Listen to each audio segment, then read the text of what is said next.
Syederlun, Kabupaten Aceh Singkil telah memiliki tempat pembuangan akhir sampah seluas 6 hektar di Kampung Baru, Kecamatan Singkil Utara.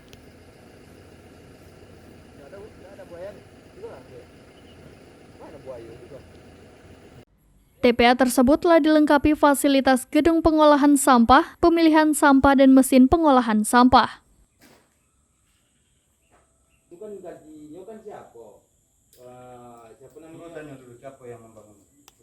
Kemudian kolam pengolahan air limbah dan alat berat untuk mengurai sampah agar tidak menumpuk.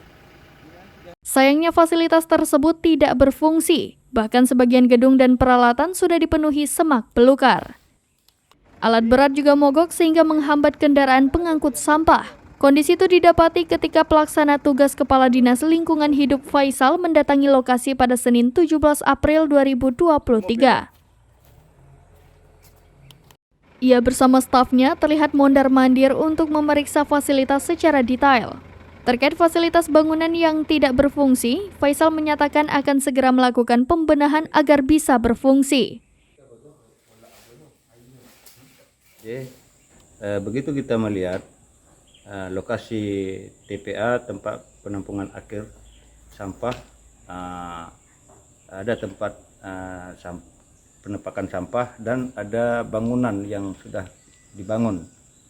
Mungkin bangunan ini semenjak, kalau tidak salah, semenjak masa BRR dulu oleh Saplas PUPR kalau tidak salah nih.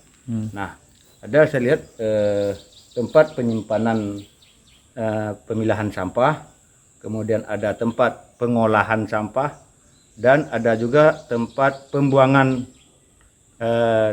limbah.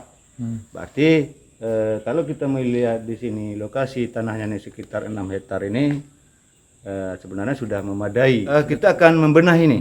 Kita membenahi, kita memanfaatkan ini kembali supaya ini bisa berfungsi. Seperti itu. Apalagi di sini ada tempat pembuangan sampah, masyarakat boleh nanti memilah sampah. Pemerintah akan menampungnya. Kemudian di sini ada tempat pemilahan. Ini kita perbaiki, alhamdulillah. Kemudian akan melibatkan masyarakat melakukan pemilahan sampah.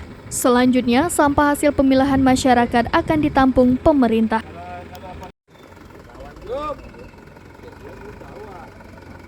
Dari Singkil, Dede Rosadi, serampinews.com.